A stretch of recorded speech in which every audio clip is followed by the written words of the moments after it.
Hey, what's up, guys? So today we got a new episode. We're going to show, or I guess I'm gonna introduce you guys to meet Bubba. He's my ball python.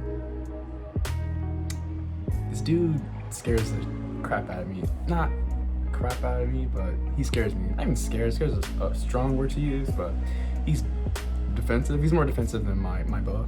So it's just a little intimidating, I'd say. I've handled him about, I don't know, a handful of times now, and I feel it's gotten better, so that's a good thing.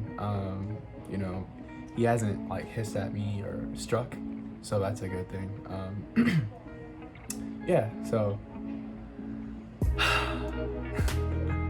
he's a pretty big boy. He's a juvenile. I've had him for about, how long have I had him for? Like 2 months. I don't know exactly how old he is, but I would guess at probably a year. Well, less than that, maybe 8 months to a year. He's probably my most defensive one that I have. Obviously, it's just him and my boa. My boa is way more chill. You guys have probably seen that in the previous videos. But yeah, so I guess how was it flying here? Oh, get out of here, flying. So yeah, I'm guessing a year, maybe less than a year, but he's definitely he's definitely the most defensive ball python I've ever personally worked with. A lot of times people say that, like, you know, ball pythons are super friendly and super docile. Not all the time. You know, and I get that. You know, like each snake or animal, for that matter, is like their own, their own individual. So yeah, I guess let's just hop right into it.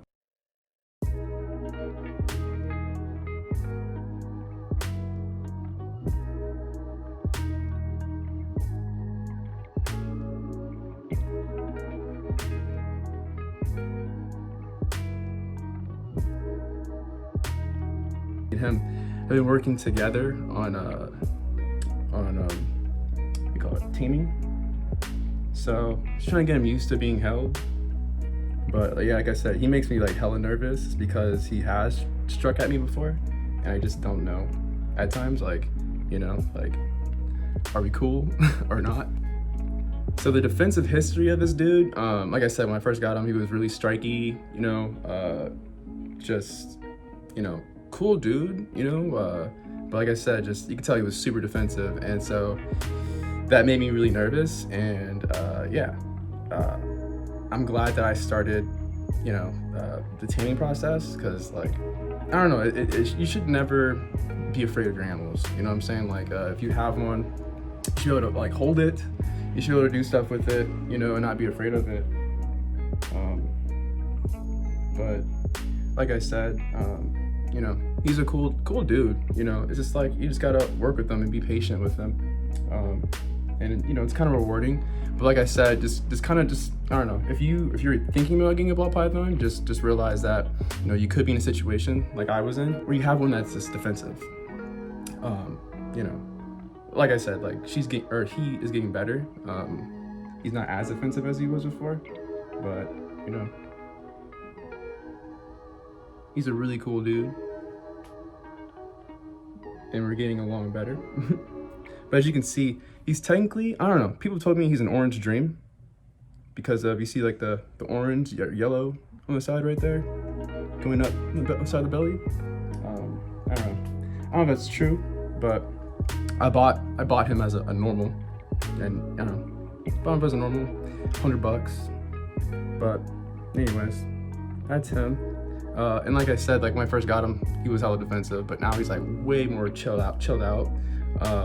And that's just what they really do. Like, if you look at the video of like my boa, you'll see that like the boa was like out, like kind of like, what's the word I'm looking for? He was, or she, sorry, missing my pronouns. The boa was, way more curious and moving, and that kind of was the activity. Whereas like, I'm just a little nervous holding him, like I said before, because I just don't want to get bit. My take on pythons in general is, I would say that, they're cool, they're chill. You can like watch a movie and hold them, that's kind of cool. They're not gonna be like moving around so much as like a boa would, but yeah, just Oh, if you've seen that video where he struck that rodent recently, the thawed out rodent, granted, that shit makes me super nervous, because like I would hate to be on the receiving end of that. Would I ever get another one? Probably not, to be honest with you. That's no knock on ball pythons. It's just, you know, me personally, I don't know. There's picky eaters. So once again, I cannot stress this enough. Like, I'm not in any way, shape, or form like crapping on these animals, on ball pythons. I'm not shitting on them. I think that they're, you know, they're great. They're great, you know. I just personally like boas better. You know, they're just more curious. I don't know. It's kind of funny because I thought the opposite. I thought like maybe a ball python. I thought in my head, right, after all the research I was doing, I thought, I was just like, dang, well, at least a ball python, you can kind of tell when their head is in that S shape. You can kind of tell, like, oh dang, like, so, like, you know, my stink's about to strike. Whereas a boa constrictor, their heads are always kind of like in that position, and they're not gonna strike. So it's kind of funny, like when I hold a ball python, I sometimes like kind of forget that. I'm like, I see his head like in that S curl. I'm like, you know, oh, he won't bite me. But then like, you gotta remember that, or at least I try to remember that. But it's kind of funny because like, you would think a boa would be like way more aggressive, as people say. I don't like to use the word aggressive, but defensive. You would think that like boas are way more defensive, but they're not, dude. And it blows my mind because like, I have a little baby and she's just like not afraid of like anything really. She'd tear your butt up if she wanted to, but she just doesn't. Like, you know, I don't know. Like I said, she's like way more curious than the ball python. The ball python, I feel, is just mean sometimes, like really mean, but nice at the same time, like when he wants to be. So I think at the end of the day, it's just kind of really figuring out like his schedule, what works best for him when it comes to handling. You know, I mean, he's just kind of a grumpy dude sometimes, honestly. But yeah, maybe we can break that. Do you guys think he'll overcome this? Do you think he'll always be like, you know, grumpy? Let me know. All right, well, that's Bubba. It's Bubba right here. Ball python, cool little alien heads on the side. It's an ET one right there. ET. All right, cool. All right, guys. Well, that's my buddy.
So there you guys have it. I just put Bubba up. Yeah. Whew, that boy, I'm telling you. So you guys kind of saw a little bit. There was one point where I was like holding him and something happened. I really couldn't see because I was looking into the camera, but he's like flinched his head like back. So that was like, oh, I don't want to get bit. And so, yeah. So, how I feel about ball pythons. I think they're cool, but just not my cup of tea. Really, maybe it could just be this one experience or with this one particular ball python. I think he should overcome this. I hope he does. There are other times I've held him before where he was more chill. Granted, that was at nighttime versus daytime, so maybe that has something to do with it too. that was about the third or fourth time I actually handled him. I didn't get bit, so I guess that's the positive side of it all. And like all of like the videos I've seen or research I've seen on like handling or taming, it's like you always just want to end it on a positive note. So pretty much that's what I did. Like, I don't know, we just hung out, like nothing bad happened to him, and then put him back in his enclosure. Do any of you guys have a ball python, or have you guys had an experience like this with one before? How did you get through it? Did you keep it? Did you get rid of it? Did you get a new one? Did you go, you know what, this species just isn't for me? You know, just yeah, like drop a comment. Let me know what you guys think. So that's it. Thanks for watching. Let me know what you guys think of Bubba. You know, would you want to have a Bubba? Would you or would you not? You know, I do like my animals to have a little personality, so it's not a bad thing. It's just, you know, it's a nervous thing. You know, it's hard. It makes so much more sense that, like, before videos that I would like watch and I would see people handling them and also like trying to, you know, do this, make a video, and it's just like hard. But eventually we'll get it down. Let me know what you guys want to see. Well, what's the next video you guys want to see? Do you want to see more of Bubba, or do you want to see more of Kiki? You know, if you haven't seen Kiki, I definitely, you know, recommend you check out Kiki. Kiki's way cooler. She's a BCI albino, and that stands for boa constrictor imperator. Yeah, and she's about like 2-3 months old, so she's really, really cool. This dude is like older, and so I have no idea what trauma that he's had before in the past. You know, could be anything for all I know. But all I can do is just try my best to, you know, give him the best life possible. But anyways, all right, bye for real this time. Hope you guys enjoyed the video. Like I said before, let me know what you guys want to see. You know, you guys see more, you know, of this, or you want to see like some new snakes? And if you want to see some new snakes, tell me like which ones should I add to the collection, you know? Cool. And then the last part of the day, I would say, I always try to wrap it on something positive. So like fear, like overcoming fear. It's like one of the best feelings ever. Like that, I'm telling you, Bubba makes me so nervous, but every time I hold him, it's just like that one step closer to overcoming that like complete nervousness or fear for both of us. It's not just for, you know, it's not just for me or just for him. We both, you know, are trying to fill each other out, and like, you know, like I don't want to get bit, and I'm sure he doesn't, you know, want to get eaten or, you know, hurt. Really cool if you guys can overcome a fear of yours. What's a fear you have that you've been, you know, like, man, you know, it sucks having this fear. Like, this is an irrational fear. I'm gonna get over this. You know, maybe this week is that week you do it. You know, obviously don't do anything stupid. You know, in the COVID-19 world we live in, but you know, usually common sense with that. But you know, like in a positive way, like what's something that a productive thing that you've always wanted to do? Maybe it's making a YouTube video, maybe it's, I don't know, putting yourself out there. I have no idea, but you get the point. I don't give out homework assignments, but if you can like maybe overcome a fear of yours, that'd be really cool, right? Like whatever that is, I don't know, it could be anything. But like my fear was holding Bubba back there. I was nervous like all day, kind of like for this video, but it's done. I did it, you know, and we wrapped up on a positive note. So you know, your turn. What do you guys want to do? What's something you want to do to overcome, or what's a fear of yours that you want to overcome? Drop it in the comments below. I'd love to hear it. You know, if you make a video on it, I'd love to see it and give you some support. At the end of the day, that's what this is all about. You know, it's about like uplifting people and just like showing you guys how cool these animals really are and how it can help your mental. I know it helps mine for sure. You know, and we don't have to go into, you know, all the different things, whatever within the mind, but I'm just saying, like holding these animals and just getting, you know, I don't know, it's just very, what's the word I'm looking for? It's super enriching. It's enriching, you know, and it's so rewarding. Like holding him and then like, you know, seeing him like weeks from now, like overcome this defensiveness, like it's gonna be so dope. And so like, that's what I'm trying to say, like in the sense of rewarding, right? And then the little boa constrictor, you know, spending a lot of time with her, you know, I try to handle her like at least about 3 to 4 times a week. More likely in the 3 end. Yeah, just so that like she's like comfortable and cool being held. Yeah, I guess that's it, y'all. goodbye. Black Hippie out.